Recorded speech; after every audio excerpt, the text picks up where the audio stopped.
எல்லாம் வல்ல இறைவனை ஒரு தினம் தலை சேர்த்துக்கொண்டு தன்மதி போல் வீற்றிருக்கும் நடுவர் அவர்களை எனது அன்பான சகோதர சகோதரிகளை வாழ்த்தி வரவேற்று தலைவணங்குகின்றேன். நான் இன்று உங்கள் முன்னிலையில் பேச எடுத்துக்கொண்ட விடயம் ஒன்றுபட்டால் உண்டு வாழ்வு.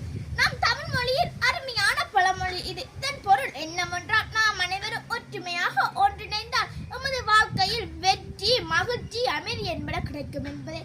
இந்த பழமொழி எதிர்க்கப்படுத்தமானது குடும்பத்திற்கு, பள்ளிக்கு, நாட்டிற்கே. இது வரும் சொல்லல்ல, நமது வாழ்க்கையின் வழிகாட்டி.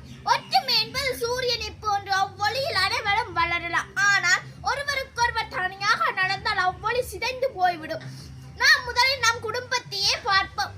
தாயும் தந்தையும் சகோதரர்களும் ஒருவருக்கொருவர் புரிந்து கொண்டு உதவும் தன்மையில் இருந்தால் அந்த வாழ்க்கையே சொர்க்கமாகிவிடும். ஆனால் ஒருவர் கூறுவதை மற்றொருவர் கேட்காமல் தனித்தனியாக இருந்தால் வாழ்க்கை என்னாகிவிடும்? ஒற்றுமை சிதைந்து போய்விடும். வாழ்க்கையில் குழப்பம் ஏற்படும்.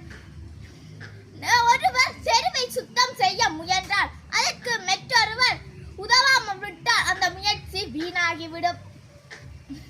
ஆனால் ஒருவருக்கு 10 பேர் உதவினால் அந்த முழு தெருவையும் சுத்தமாகிவிடும். நாடகம் நடித்தால் மட்டும் போதுமா? உடனே பின்னணியில் உடை கூறும் ஒருவர், உடை மாற்றும் ஒரு ஒளி, மேடை அலங்காரம், இப்படி எல்லாம் எல்லோரும் வேலை செய்தால் தானே நாடகம் ஒரு வெற்றி பெறும். அதுபோல் தான் படிப்பில் ஒருவருக்கு புரியாததை மற்றொருவர் கற்றுக் கொடுத்தால் இருவருக்கும் ஒரு புதிய அனுபவம் கிடைக்கும். நமது நாடு சுதந்திரம் அடைந்ததற்கு ஒற்றுமையே காரணம் எனப்படும். மகாத்மா காந்தி, பாரதி, இப்படி எத்தனை பெயர்கள். இவர்கள் ஒவ்வொருவரும் ஒவ்வொரு நிலைகளில் இருந்தால் நமக்கு சுதந்திரம் வேண்டுமென்று ஒன்றாக போராடியதால் தான் நாம் இன்று சுதந்திரமாக வாழ்கிறோம்.